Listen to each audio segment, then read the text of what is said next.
Okay, so here we have an unknown yarder, and it's kind of interesting because the tubes on it, the pipes are in an A-frame configuration, which I haven't seen before on a mobile yarder.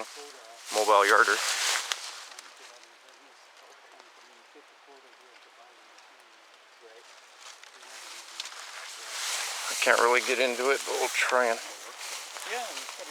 get some outside views of it. It's back in the day of ingenuity and hard work, just getting her done. Probably lots of yelling and screaming and hollering and throwing wrenches too. A little bit of the butt rigging. I think that's a Cummins.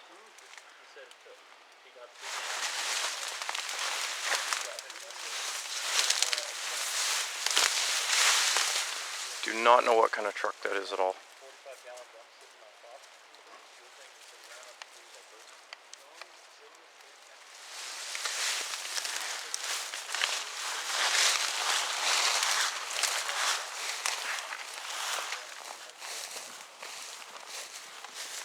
Boy, this looks like a Peterbilt.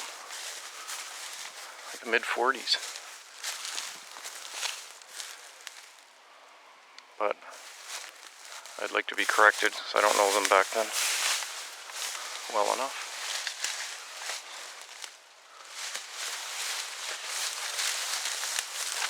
How do I get up there?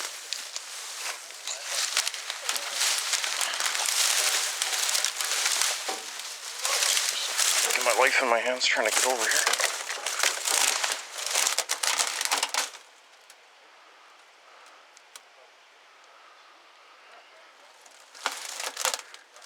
That's the old stuff, the foot frictions.